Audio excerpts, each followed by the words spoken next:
Good morning student.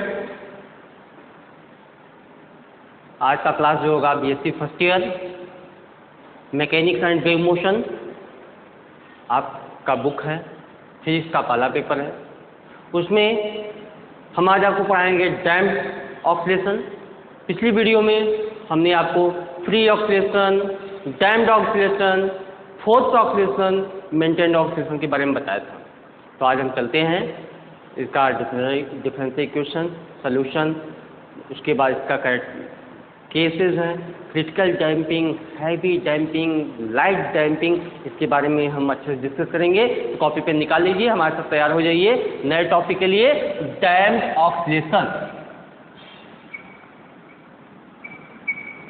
Damped vibration. Damped vibration को ही हम क्या बोलते हैं? डैम्प्ड ऑक्सीलेशन कहते हैं। डैम्प्ड ऑक्सीलेशन होता क्या है, इसके बारे में पहले हम आपको बता देते हैं, फिर इक्वेशन की तरफ चलते हैं, क्योंकि छोटी छोटी बातों को आप जानेंगे तभी अच्छे से आप नॉलेज पाएंगे। तो कॉपी पेन के साथ जुड़ जाइए, क्योंकि डिफरेंशियल इक्वेशन जब आप सॉल्व करेंगे तो प्रत्येक पॉइंट पे आपको नोट भी करना पड़ेगा। और यहाँ पे आप देख लीजिए, जैसे कि फ्री वाइब्रेशन में हमने आपको बताया था कि जब कोई किसी बॉडी को वैक्यूम में रख करके उसको ऑक्सीलेट किया जाता है, उसकी एम्पलीट्यूड जो होती है इनफाइनाइट तक क्या होती है? सेम होती है, वो चेंज नहीं होती है। लेकिन अगर देखा जाए तो कुछ डिसिपेटिव फोर्सेस, कुछ रेजिस्टेंस अवेलेबल होते हैं जो उसके एम्पलीट्यूड को कंटिन्यू क्या करते हैं? डिक्रीज करते हैं। जब एम्पलीट्यूड कंटिन्यू डिक्रीज होगा तो ऐसे मोशन क्या कहते हैं? डैम्प्ड वाइब्रेशन कहते हैं। और इसको हम क्या बोलते हैं? इसको डैम्पिंग कहते हैं। तो डैम्प्ड वाइब्रेशन का डेफिनेशन आप नोट कर लीजिए। If A resisting force act on a body, if A resisting force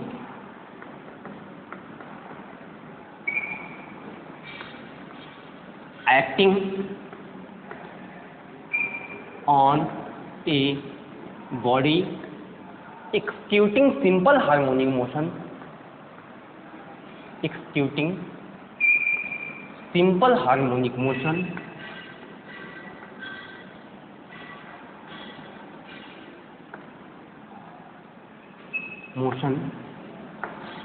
its amplitude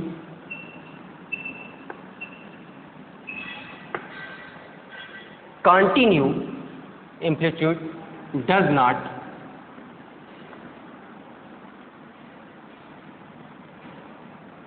remains constant.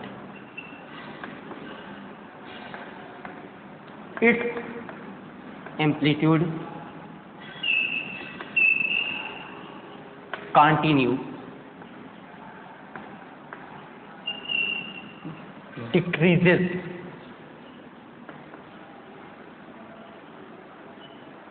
Its motion is called damped vibration. It is also called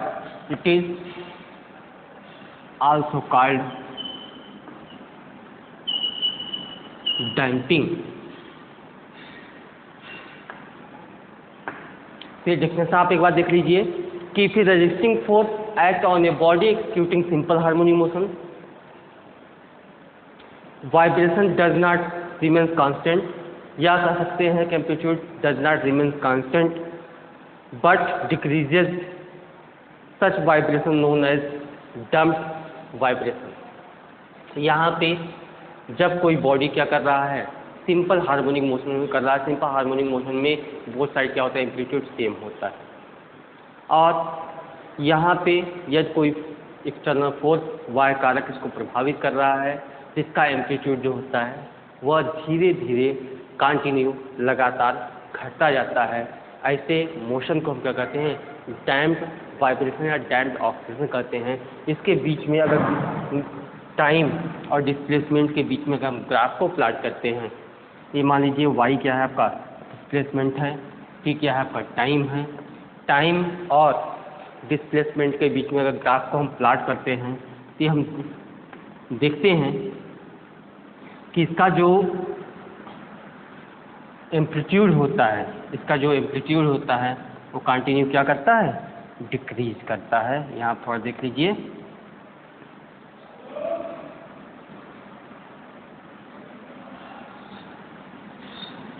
ये आपको देखने से ही लग रहा है कि लगातार इसका एम्पलीट्यूड क्या हो रहा है, डिक्रीज हो रहा है। यहाँ पे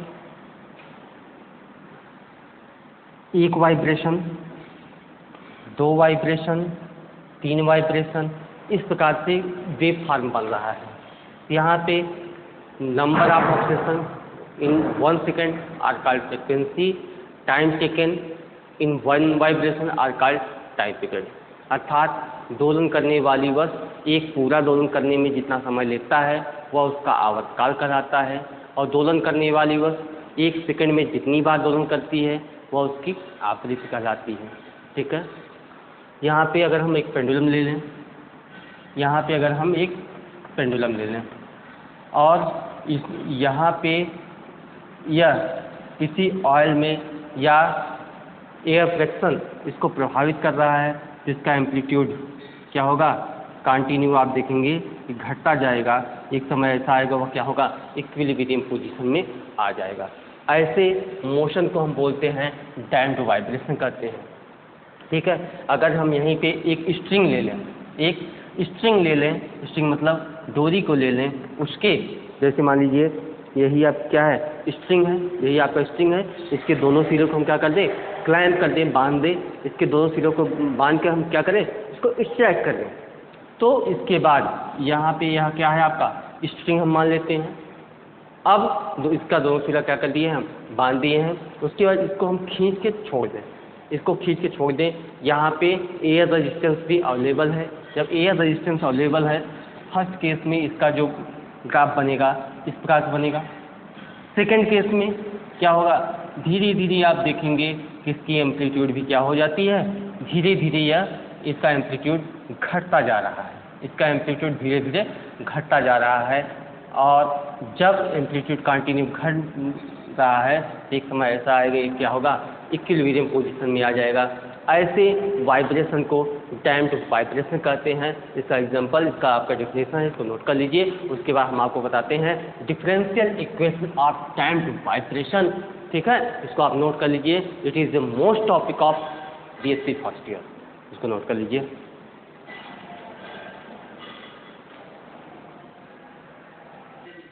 यहाँ आप देखिए, हमने आपको बता दिया कि डैम्प्ड ऑक्सीलेशन क्या होता है, डैम्प्ड वाइब्रेशन क्या होता है। अब हम चलते हैं different equation of motion for equation of motion for damped vibration. अब डैम्प्ड वाइब्रेशन का इक्वेशन गत का समीकरण क्या होता है इसके बारे में बताएंगे, और डैम्पिंग के बारे में आप अच्छे तरीके से समझ भी गए होंगे। डैम्पिंग के बारे में आप अच्छे समझ गए होंगे डैम्पिंग होता क्या है, क्योंकि जब कोई बॉडी सिंपल हार्मोनिक मोशन कर रहा हो और उस पर कोई एक्सटर्नल फैक्टर जैसे कि एयर रेजिस्टेंस, विस्कोसिटी क्या करता है, उसको प्रभावित करता है, उसका एम्पलीट्यूड कंटिन्यू डिक्रीज होता है, जिसको हम डैम्प्ड वाइब्रेशन या डैम्प्ड ऑक्सीलेशन कहते हैं, और इसको हम क्या बोलते हैं, डैम्पिंग कहते हैं। अब इस केस में हम मान लेते हैं कोई पार्टिकल क्या है और उसका मास क्या है, यम है, और वह रजिस्टिंग फोर्स के अंतर्गत क्या कर रहा है, ऑक्सीलेट कर रहा है। क्या लिख दीजिए, let us consider a particle have mass m and oscillating under resisting force, under resisting force. यहाँ पे आप देख सकते हैं कोई पार्टिकल है जिसका मास क्या है, यम है, और वह ऑक्सीलेट कर रहा है अंडर रेजिस्टिंग फोर्स के, और at any instant at any instant. किसी क्षण कोई पार्टिकल है, उसका मास m है, वो ऑक्सीलेट कर रहा है अंडर रेजिस्टिंग फोर्स। इस कंडीशन में let y be the displacement of the particle, let y be the displacement of the particle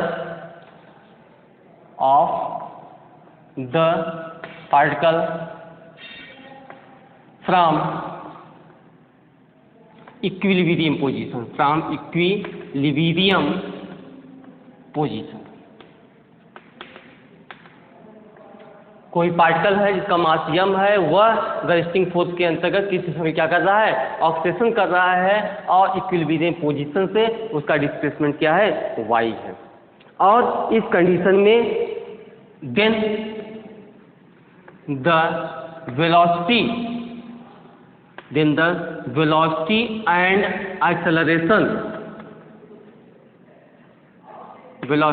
acceleration of the particle will be. तो उस समय उसका वेलोसिटी एक्सेलरेशन क्या होगा। वेलोसिटी आप जानते हैं जिसको वेग कहते हैं, विस्थापन परिवर्तन की दर क्या कहलाता है, वेग कहलाता है। The rate of change of displacement are called velocity and the rate of change of velocity are called acceleration. तो यहाँ हो गया आपका वेलोसिटी क्या होगा, dy/dt, और एक्सेलरेशन क्या होगा, एक्सेलरेशन होता है dv/dt। इसको लिख सकते हैं d/dt, ये हो गया dy/dt, तो ये हो जाएगा इक्वल टू d2y/dt2। ये आपका वेलोसिटी हो गया, वो आपका क्या हो गया, एक्सेलरेशन हो गया। यहाँ पे now the force acting on the oscillator, जो फोर्स ऑसिलेटर पे एक्टिंग होगा, फर्स्ट आपका होगा कि a restoring force proportional to the displacement and always acting towards the mean position. Mean position जब किसी बॉडी को फोर्स अप्लाई करते हैं तो उसके एक अपोजिंग फोर्स लगता है जो इसको इक्विलिब्रियम पोजीशन में लाने का प्रयास करता है। तो हाँ इससे क्या हो जाएगा, रीस्टोरिंग फोर्स प्रोपोर्शनल टू क्या होगा, डिस्प्लेसमेंट। तो यहाँ से हो जाएगा equal to minus mu y. क्या हो जाएगा, माइनस म्यू वाई, जहाँ where mu is the force constant, where mu is the force constant. Mu क्या होगा, आपका फोर्स कांस्टेंट होता है, mu is the force constant. अब सेकंड केस क्या आएगा कि फर्स्ट केस में जो रिस्टोरिंग फोर्स होता है वह डायरेक्टली प्रोपोर्शनल टू डिस्प्लेसमेंट होता है, अर्थात जब फोर्स अप्लाई करेंगे उसके अपोजिंग फोर्स कार्य करता है जो उसको इक्विलिब्रियम पोजीशन में लाने का प्रयास करता है, जिसको हम रिस्टोरिंग फोर्स कहते हैं। सेकेंड है ए फ्रिक्शनल और resisting force proportional to the velocity but acting in opposite direction. यहाँ पे फ्रिक्शनल फोर्स जो होता है वह उसके वेलोसिटी प्रोपोर्शनल होता है बट अपोजिट डायरेक्शन। तो यहाँ पे हो जाए equal to minus r dy/dt। क्या हो जाएगा, माइनस आर dy/dt, जहाँ पे r is the damping constant, where r is the damping constant, r is the damping constant. R क्या है आपका, where r is the damping constant. जब r damping constant है तो the total force acting on it, the total force acting on it. तो यहाँ पे जो टोटल फोर्स कार्य करेगा वो कौन सा होगा, यही दोनों फोर्स होगा, दोनों क्या कर देंगे, ऐड कर देंगे, तो टोटल फोर्स हो जाएगा आपका minus r dy/dt minus mu minus mu, अब क्या हो जाएगा, y हो जाएगा। यह टोटल फोर्स आपका हो गया mu Y minus r dy/dt। ठीक है, उसके बाद हम Newton's law of motion apply करेंगे। न्यूटन्स लॉ ऑफ मोशन आपको पता ही है कि F इक्वल टू क्या होता है, m इंटू ए होता है। तो यहाँ से equation of motion, now equation of motion, पहले आप इतना नोट कर लीजिए, फिर हम आगे चलते हैं, बताते हैं, क्योंकि बारी बारी से आप इसको नोट करते जाइए और स्टेप बाय स्टेप आप हमारे साथ आगे बढ़ते जाइए, आपको बहुत ही अच्छा लगेगा, बहुत ही बेटर तरीके से समझ में आएगा। पहले आप इतना नोट करें।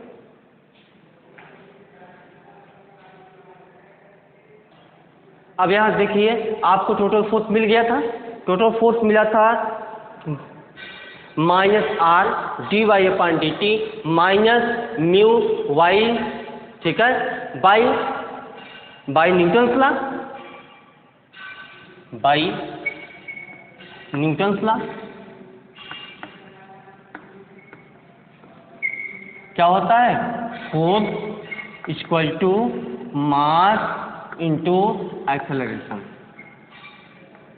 क्या होता है, force equal to mass into acceleration. क्या हो जाएगा, m इंटू d2y/dt2, क्योंकि एक्सेलरेशन अभी आपको निकाले थे, वेलोसिटी एंड एक्सेलरेशन। तो यहाँ से उस इक्वेशन जो आपको टोटल फोर्स मिला है, तो यहाँ पे उसको हम क्या करेंगे, बराबर कर देंगे देयरफॉर। तो क्या हो जाएगा, m into d2y/dt2 equal to minus r dy/dt minus μy। इसको इंटरचेंज कर देंगे, जब इसको इंटरचेंज कर देंगे तो आपको मिलेगा m d2y/dt2 plus r dy/dt plus μy equal to 0। ये मिल गया, m d2y/dt2 plus r dy/dt plus μ equal to 0।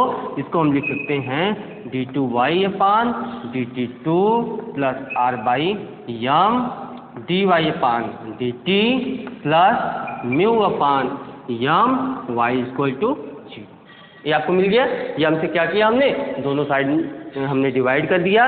इसको हम लिख सकते हैं d2y/dt2 plus 2k dy/dt plus omega square y equal to 0। Question हम इसको फर्स्ट मान लेते हैं,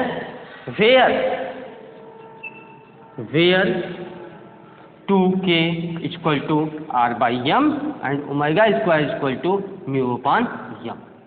जहाँ 2k इक्वल टू क्या है, r बाई m है, और omega square equal to μ/m है। जहाँ 2k क्या है, fractional force per unit mass per unit velocity, और ओमेगा स्क्वायर है restoring force per unit mass per unit displacement. Equation first यहाँ पर लिख लीजिए, equation first represents the equation first represents the differential equation of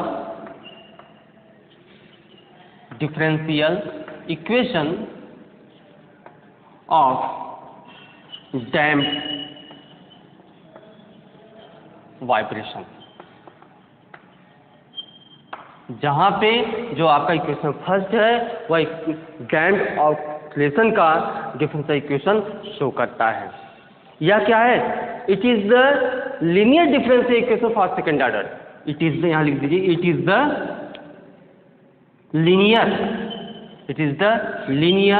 differential equation, it is the linear differential equation for second order. यह क्या है, second order का आपका linear differential equation है। अब जब सेकंड ऑर्डर का लीनियर डिफरेंशियल इक्वेशन है तो यहाँ पे इसका सलूशन भी होगा। Let its solution.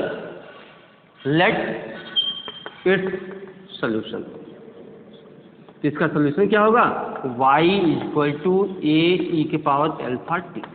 हम मान लेते हैं, कंसीडर कर लेते हैं कि इसका क्या होगा, एक सोल्यूशन होगा y इक्वल टू a⁴t, जहाँ पे a और alpha, where a and alpha are the arbitrary constant. जहाँ पे a और अल्फा क्या है, दोनों आर्बिट्री कांस्टेंट, आर्बिट्री कांस्टेंट। जहाँ पे अल्फा और ए दोनों क्या है, कांस्टेंट है। जब यह क्या है, डैम्प्ड ऑक्सीडेशन का एक डिफरेंशियल इक्वेशन है, और कैसा इक्वेशन है, लीनियर डिफरेंशियल इक्वेशन है, तो मान लेते हैं इसका एक सोल्यूशन है y = a e power alpha T, जहाँ a और अल्फा दोनों क्या है, आर्बिट्रेरी कांस्टेंट हैं।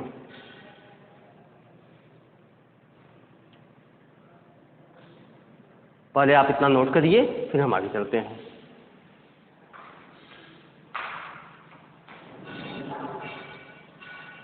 अब यहाँ पे देखिए, आपको डिफरेंशियल इक्वेशन का एक सोल्यूशन मिला था। क्या सोल्यूशन मिला था, y = a e के पावर अल्फा टी, ये आपको एक सोल्यूशन मिला था। यह सोल्यूशन जो है, यह डैम्प्ड ऑक्सीडेशन या डैम्प्ड वाइब्रेशन क्या है, एक सोल्यूशन है, डिफरेंशियल इक्वेशन का एक सोल्यूशन है, जहाँ पे a और अल्फा दोनों क्या है, आर्बिट्रेरी कांस्टेंट है। तो यहाँ से हम फाइंड कर लेंगे dy/dt। dy/dt क्या हो जाएगा, a अल्फा e की पावर अल्फा टी, एंड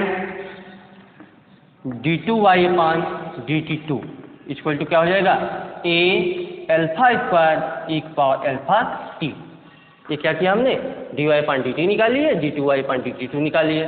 अब putting these value in equation number first, अब यही जो वैल्यू है इसको हम इक्वेशन नंबर फर्स्ट में रख देंगे।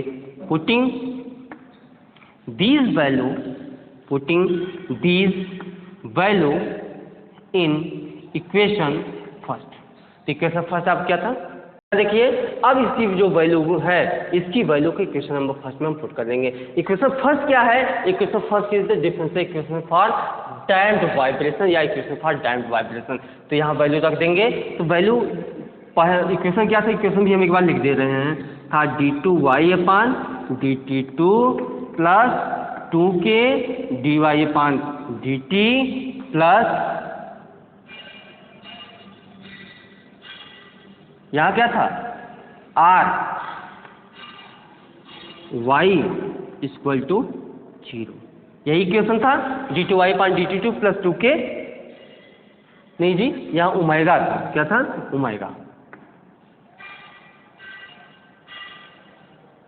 ओमेगा स्क्वायर, ये था आपका ओमेगा स्क्वायर। क्या था, d2y/dt2 plus 2k dy/dt plus omega square y = 0। अब क्या करेंगे, यही वैल्यू जो है इसमें हम रख देंगे। तो d2y/dt2 का सम क्या है, a अल्फा स्क्वायर e के power alpha T plus 2k dy/dt का सम क्या है, a अल्फा e के power alpha T plus omega square a e के पावर अल्फा टी = 0। ठीक, अब देखिए सब में कॉमन क्या है, a e की power alpha T, a e की power alpha T, a e की पावर अल्फा टी कॉमन है, a e की पावर अल्फा टी हम क्या कर लिए, कॉमन कर लिए। क्या मिला आपको, यहाँ मिला alpha square plus 2k alpha plus omega square = 0। क्या मिल गया, a e की power alpha T alpha square plus 2k alpha omega square = 0। अब इसको इंटरचेंज कर लेंगे, तो आपका a e की power alpha T does not = 0, ये आपका क्वेश्चन नंबर 3 हो गया। a e की power alpha T does not = 0। अब हम क्या करेंगे, इसको सॉल्व करेंगे। यह देखा जाए, एक क्या मिल गया, एक क्वाड्रेटिक इक्वेशन मिल गया। आपको क्या मिला, एक क्वाड्रेटिक इक्वेशन मिल गया, alpha square plus 2k alpha plus omega square = 0। It gives, यह क्या है, क्वाड्रेटिक इक्वेशन है। Alpha = minus k plus minus √k² minus omega. ये मिल गया आपको इसका सॉल्यूशन। किसका, आपका यह क्या है, क्वाड्रेटिक इक्वेशन है। क्वाड्रेटिक इक्वेशन आपको इसका क्या मिल गया, सॉल्यूशन मिल गया। Alpha = -k plus minus √k² minus omega square. अब हम मान लेते हैं कि let the two roots of alpha denoted by alpha 1 and alpha 2। हम यहाँ पे हम मान लेते हैं अल्फा क्या है, 2 रूट्स हैं। Let alpha is denoted two roots alpha 1 and alpha 2। यहाँ पे हम मान लेते हैं इसके 2 रूट्स हैं, अल्फा 1 और अल्फा 2। तो यहाँ से अल्फा 1 इक्वल टू मिल जाएगा minus k plus under root k square minus omega square, और एंड अल्फा 2 इक्वल टू मिल जाएगा minus k minus under root k square minus omega square. तो यहाँ देखिए इसके 2 रूट्स मिल गए, अल्फा 1 और अल्फा 2। अब जो इसका जनरल सोल्यूशन होगा, तो इक्वेशन फर्स्ट का जो जनरल सोल्यूशन होगा वह चेंज हो जाएगा। देन द जनरल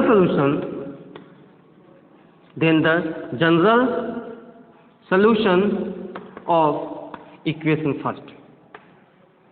तो इक्वेशन फर्स्ट का जो जनरल सोल्यूशन होगा वो हो जाएगा y equal to a e की power alpha 1 t plus b e की पावर अल्फा 2 t। ये आपका एक दूसरा आपको सोल्यूशन मिल गया, y equal to a e की power alpha 1 t plus b e की पावर अल्फा 2 t। ठीक, अब यहाँ से अल्फा 1 और अल्फा 2 का मान यहाँ पर रख दीजिए, तो मिल जाएगा y equal to a e की पावर अल्फा 1 का मान क्या है, अल्फा 1 का मान है minus k plus under root k square minus omega square into t plus b e की power minus k minus under root k square minus omega square into t. ठीक है, इसका सोल्यूशन आपको मिल गया y equal to a e की power minus k plus under root k square minus omega square t plus b e की power minus k minus under root k square minus omega square into T. यहाँ पे इसको हम equation number 3 हो गया, इसको equation number 4 मान लेते हैं। यहाँ पे a और b, where a and b are the arbitrary constant, जहाँ a और b क्या है, आर्बिट्री कांस्टेंट है। तो यहाँ पे 3 केसेस एराइज होते हैं, उत्पन्न होते हैं, जो कि रिलेटिव वैल्यू k और ओमेगा पे डिपेंड करते हैं, जो कि वैल्यू k और ओमेगा पे डिपेंड करते हैं। तो यहाँ पे डैम्प्ड हार्मोनिक ऑसिलेटर का आपको इक्वेशन सोल्यूशन मिल गया। अब यहाँ से k और ओमेगा के लिए 3 केस एराइज होते हैं, 3 केस उत्पन्न होते हैं जो इसकी वैल्यू पे डिपेंड करते हैं। तो जहाँ से आपको मिलता है हैवी डैम्पिंग, लाइट डैम्पिंग और आपको क्रिटिकल डैम्पिंग। 3 डैम्पिंग मिलता है, तो आप इसको नोट करिए। फिर आगे चलते हैं इसके केसेस के लिए।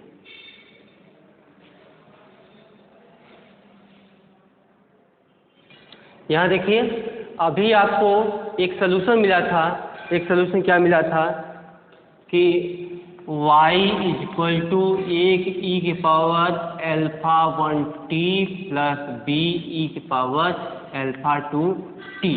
ठीक है, यहाँ से अल्फा 1 और अल्फा 2 का मान हमने रखा था, तो मिला था y equal to a e के power minus k plus under root k square minus omega square into t plus b e के power minus k minus under root k square minus omega square into T.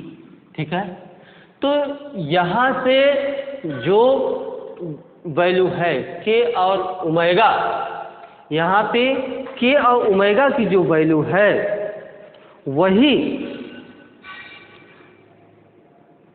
Depend करता है, मतलब कि यहाँ पे ए और B already आपका arbitrary constant है। उसके बाद यहाँ पे 3 केसेस एराइज होते हैं, उत्पन्न होते हैं, जो उसके वैल्यू के ओमेगा पे डिपेंड करते हैं। तो 3 केस कौन कौन से एराइज होते हैं, k is greater than omega, के इक्वल टू ओमेगा, के इज लेस देन ओमेगा। तो यहाँ पे के इज ग्रेटर देन ओमेगा जो केस राइज होता है वह हैवी डैम्पिंग को प्रदर्शित करता है। किसको प्रदर्शित करता है, हैवी डैम्पिंग को प्रदर्शित करता है। यहाँ पे इन दिस केस के square minus omega square is real and less than के, इसका मतलब ये है कि यहाँ पे जो ओमेगा की वैल्यू है वह क्या है, के से छोटा है, और k square minus omega square की वैल्यू जो है क्या है, already real value. Therefore both the term minus k plus under root k square minus omega square and minus k minus under root k square minus omega square are negative. यह दोनों term जो होगा already क्या होगा, negative होगा। और hence the displacement decreases exponentially. इसका जो डिस्प्लेसमेंट है ऑलरेडी क्या होगा, एक्सपोनेंशियली डिक्रीज करेगा। जैसे डैम्प्ड हार्मोनिक ऑसिलेटर में हम ये आप देख रहे थे कि इसका जो एम्पलीट्यूड होता है वह क्या होगा, ऑलरेडी डिक्रीज हो रहा है। हमने टाइम और डिस्प्लेसमेंट के बीच में ग्राफ खींचा था। तो एम्पलीट्यूड क्या होता है, मैक्सिमम डिस्प्लेसमेंट आकार एम्पलीट्यूड। किसी भी पिंड के महत्तम विस्थापन को उस पिंड का आयाम कहते हैं, एम्पलीट्यूड कहते हैं। इसका एम्पलीट्यूड जो है अर्थात उसका डिस्प्लेसमेंट जो है कंटिन्यू एक्सपोनेंशियली डिक्रीज करेगा, डिक्रीज एक्सपोनेंशियली टू जीरो। कहाँ तक, लास्ट तक आएगा। That is the particle once displaced returns slowly to its rest or equilibrium position। तो यह क्या होगा, धीरे धीरे जब उसका डिस्प्लेसमेंट डिक्रीज होगा एक्सपोनेंशियली, तो वह क्या होगा, धीरे धीरे कहाँ पहुँच जाएगा, इक्विलिब्रियम पोजीशन में आ जाएगा, मीन पोजीशन में आ जाएगा। इस प्रकार के मोशन को हम क्या कहते हैं, ओवर डैम्प कहते हैं। इस प्रकार के मोशन को हम ओवर डैम्प कहते हैं, कि जिसका आपको फिगर यहाँ पे शो भी किया गया है। यहाँ पे कि कोई पेंडुलम है, pendulum moving in oil, pendulum moving in oil. कोई ऑयल में जो पेंडुलम क्या कर रहा है, मूव कर रहा है, अर्थात उस पर विस्कोसिटी डिस्पैचिंग फोर्स या रेजिस्टेंस क्या है, उस पर कार्य कर रहा है। तो धीरे धीरे उसका एम्पलीट्यूड क्या होगा, डिक्रीज होगा, वो भी एक्सपोनेंशियली डिक्रीज होगा, अर्थात उसका डिस्प्लेसमेंट क्या होगा, एक्सपोनेंशियली डिक्रीज होगा। जब उसका डिस्प्लेसमेंट एक्सपोनेंशियली डिक्रीज होगा, एक समय ऐसा आएगा वो धीरे धीरे क्या होगा, इक्विलिब्रियम पोजीशन में आ जाएगा, मीन पोजीशन में आ जाएगा। ऐसे डैम्पिंग क्या बोलते हैं, ओवर डैम्प कहते हैं। कंडीशन हैवी डैम्पिंग है जिसको हम है के इज ग्रेटर देन ओमेगा। तो अर्थात ये हैवी डैम्पिंग को प्रदर्शित करता है। किसको प्रदर्शित करता है, हैवी डैम्पिंग को प्रदर्शित करता है। और जैसे moving coil contained by a very low resistance, मतलब मूविंग कॉइल गैल्वेनोमीटर जो होता है वह इस प्रकार के मोशन को प्रदर्शित करता है। यहाँ पे आप देख लीजिए सेकेंड केस क्या होता है, when k is equal to omega, that is critical damping. यहाँ पे when k is equal to omega, अगर देखा जाए तो जो आपका इक्वेशन नंबर 4 मिला था वह इस, अगर के इज इक्वल टू ओमेगा हम पुट करते हैं तो यह इक्वेशन फर्स्ट को, इक्वेशन 4 से के इज इक्वल टू ओमेगा अगर हम पुट करते हैं तो यह इक्वेशन फर्स्ट को सेटिस्फाई नहीं करता है, उसको संतुष्ट नहीं करता है। जब उसको संतुष्ट नहीं करता है तो हम मान लेते हैं k is nearly equal to omega. K जो है ओमेगा के बराबर नहीं लेकिन लगभग बराबर है। क्या है, के जो है ओमेगा के बराबर नहीं लेकिन लगभग बराबर है। इसका मतलब कि k square minus omega square equal to h, जहाँ पे एच जो है एक स्मॉल क्वांटिटी है, एच का है एक स्मॉल क्वांटिटी है। तो यही इसका जो मान है हमने उठा के यहाँ पे पुट कर दिया। जब यहाँ पुट कर दिया तो मिल गया y equal to a e की power minus k plus h into t plus b e के power minus k minus h into t. अब यहाँ से e power minus k t सब में कॉमन है तो ये वैल्यू आपको मिल गया।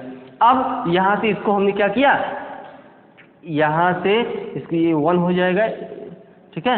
अब हम इसको एक्सपेंड कर दिए, इसका विस्तार कर दिए। और निगलेक्टिंग हायर डिग्री टर्म, यहाँ लिख सकते हैं निगलेक्टिंग हायर डिग्री टर्म। यहाँ से हायर डिग्री टर्म को हम क्या कर दिए, निगलेक्ट कर दिए। जब हायर डिग्री टर्म को निगलेक्ट कर दिए तो यहाँ से ई की power minus k t, e की power minus k t a plus b plus h t a minus b. हम यहाँ से इसको एक वैल्यू कंसीडर कर लिए, y equal to a e की power minus k T P plus Q, ये नहीं रहेगा यहाँ y इक्वल टू ई की power minus k T P plus Q T. ये आपको मिल गया क्या, इक्वेशन नंबर 5 मिल गया। ये आपको मिल गया इक्वेशन नंबर 5। जहाँ पे P बराबर क्या है, P बराबर A प्लस बी है और Q बराबर क्या है, A माइनस बी है। यहाँ से इक्वेशन 5 से जो क्लियर होता है कि from equation 5 clear that as t increase, जब टाइम को क्या कर लिया जाए, इंक्रीज कर लिया जाता है, जो factor P plus Q T है वह क्या करता है, वह इंक्रीज करता है, लेकिन e की पावर माइनस के टी जो है वह क्या करेगा, डिक्रीज करेगा। इस प्रकार के मोशन क्या बोलते हैं, क्रिटिकल डैम्पिंग कहते हैं। और यहाँ पे many pointer instrument such as volt meter, ammeter आदि इंस्ट्रूमेंट जो होते हैं, जैसे वोल्ट मीटर हो गया, एमीटर हो गया, इस प्रकार के जो इंस्ट्रूमेंट होते हैं वह क्रिटिकल डैम्पिंग को प्रदर्शित करते हैं, क्योंकि many pointer instrument such as volt meter, ammeter exhibit this type of motion in which the pointer moves to correct position and come to rest without any oscillation। Without any oxygen क्या होते हैं, correct position को show करते हैं, और यह जो होते हैं क्रिटिकल डैम्पिंग को शो करते हैं।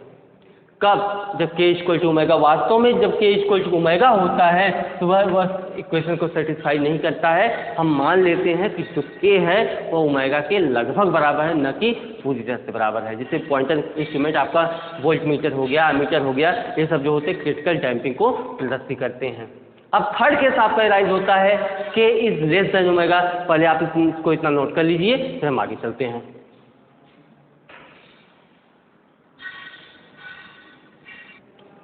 यहाँ पे आप देख सकते हैं कि फर्स्ट केस हो गया, सेकेंड केस हो। फर्स्ट केस क्या था, हाईवे डैम्पिंग था, उसके बाद सेकेंड में critical damping. Case third, when k is less than omega, जब आप k जो होगा ओमेगा से कम होगा तो लाइट डैम्पिंग को शो करता था, लो डैम्पिंग को शो करता है। तो यहाँ पे इस केस में k square minus omega square is a imaginary, या क्या होता है, इमेजनरी होता है। इसको हम लिख सकते हैं k square minus omega square. जब माइनस कॉमन ले लेते हैं तो i इक्वल टू होता है अंडर रूट माइनस 1, क्योंकि i इक्वल टू क्या होता है, अंडर रूट माइनस 1। यहाँ से क्या मिल गया, आई बीटा। इस पूरे वैल्यू को हमने क्या कंसिडर कर लिया, यहाँ से beta equal to under root omega square minus k square. तो ये बीटा इक्वल टू हो गया। तो इस प्रकार जो इक्वेशन 4 आपको मिला था उसका जो जनरल सोल्यूशन हो जाएगा उस डिफरेंशियल इक्वेशन का y equal to a e के power minus k plus i beta into t plus b e power minus k minus i beta into t. अब क्या करेंगे, यहाँ से इसको हम इस रूप में एक्सपेंड कर देंगे। तो e की पावर के टी, देखिए e की पावर के टी यहाँ भी, e की पावर के टी यहाँ भी क्या है, e की power minus k T common है तो हमने इसको निकाल लिया। जो बचा वैल्यू है उस पर हमने इसको एक्सपेंड कर दिया। तो a cos beta t plus i sine beta t, ठीक है, क्योंकि और plus b cos beta t minus i sine beta t. ठीक, अब हम क्या किए, a से यहाँ मल्टीप्लाई कर दिए, b के यहाँ से मल्टीप्लाई कर दिए।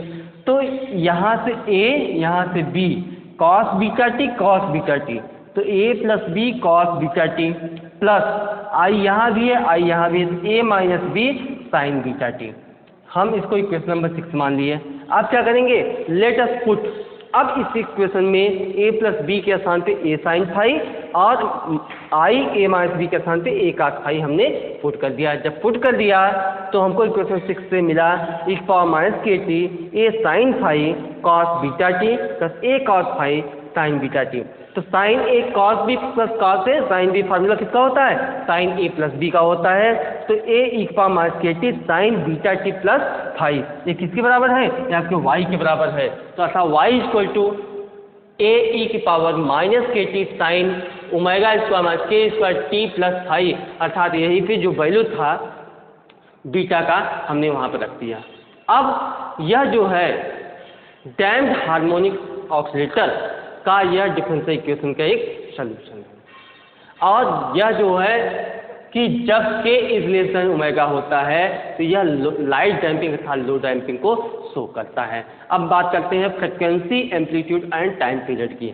तो जो इक्वेशन 7 आपको मिला है इसी से हम फाइंड करेंगे फ्रिक्वेंसी, आपका फ्रिक्वेंसी, एम्पलीट्यूड, टाइम पीरियड। तो सबसे पहले हम बात करते हैं, यह जो डैम्प्ड ऑसिलेशन होता है यह एक प्रकार से पीरियाडिक मोशन होता है, ठीक है। और जब कोई पार्टिकल सिंपल हार्मोनिक मोशन कर रहा हो, जब कोई पार्टिकल सिंपल हार्मोनिक मोशन कर रहा हो और उसका एम्पलीट्यूड किसी वाई फैक्टर के द्वारा, मतलब एक्सटर्नल फैक्टर के द्वारा उसका एम्पलीट्यूड कंटिन्यू डिक्रीज हो रहा है, एक्सपोनेंशियली डिक्रीज हो रहा हो, ऐसे पीरियोडिक मोशन को डैम्प्ड हार्मोनिक ऑसिलेटर कहते हैं। ठीक है, तो यहाँ से Ae⁻kT, के का वैल्यू क्या था, के का वैल्यू था R/2, क्योंकि R/m का स्थान क्या था, 2k था, तो आपको मिल गया एम्पलीट्यूड, ये क्या मिल गया एम्पलीट्यूड Ae⁻RT/2, क्या मिल गया Ae⁻RT/2। तो एम्पलीट्यूड क्या होता है, किसी भी पिंड के महत्तम विस्थापन को उस पिंड का आयाम कहते हैं। The maximum displacement covered by a particle are called is amplitude. अब बात आती है फ्रिक्वेंसी। इससे फ्रिक्वेंसी क्या होगा, बीटा इक्वल टू क्या होता है, ω² - k²। अब क्या करेंगे, जो ओमेगा की वैल्यू है, जो के की वैल्यू है, वही उठाकर हम क्या कर देंगे, यहाँ पर रख देंगे। तो फ्रिक्वेंसी होता क्या है कि the number of oscillation per second या number of oscillation in 1 second. 1 second में, जैसे यही क्या है, चौक है, अगर हम इसको क्या करें, ऑसिलेट करें 1 सेकेंड में, मान लीजिए 3 बार ऑसिलेट किया, 3-4 बार ऑसिलेट किया, तो जितनी 1 सेकेंड में और जितनी बार ऑसिलेट करेगा वही उसकी क्या होगी, फ्रिक्वेंसी हो जाएगी। तो इसकी फ्रिक्वेंसी की जो यूनिट होती है वो पर सेकेंड होती है, या इसको हर्ट्ज भी कहते हैं।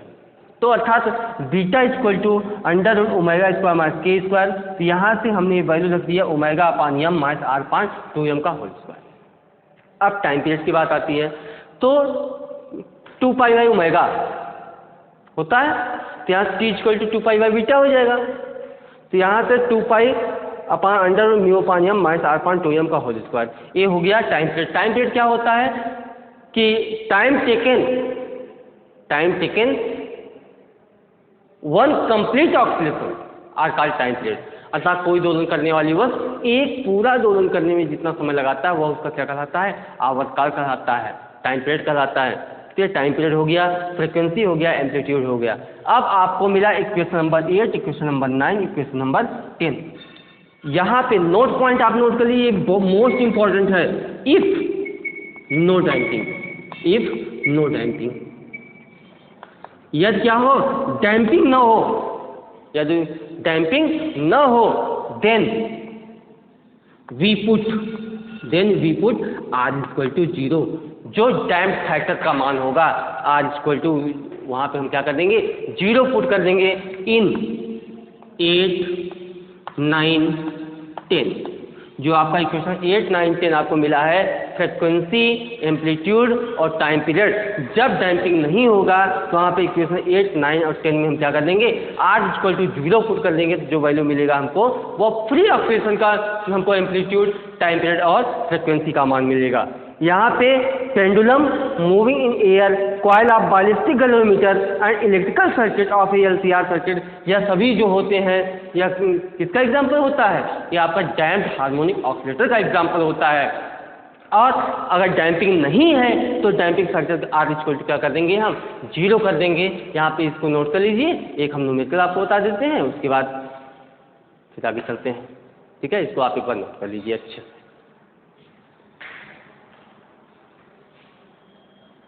यहाँ पे हम आपको एक न्यूमेरिकल बताते हैं जिससे आपके सारे डाउट जो होंगे क्लियर हो जाएंगे। तो अभी आपने पढ़ा डैम्प्ड हार्मोनिक ऑसिलेटर का differential equation, damped harmonic oscillator क्या होता है और उसका फ्रिक्वेंसी, टाइम पीरियड और एम्पलीट्यूड। तो यहाँ पे हम आपको एक न्यूमेरिकल बताते हैं कि इस न्यूमेरिकल से आपके सारे डाउट क्लियर हो जाएंगे। क्या कह रहा है, a 2 gram particle is subjected to an elastic force 3 dynes per centimeter and a frictional force of 5 dynes per centimeter per second if its displacement through 2 centimeter and then release find its time period।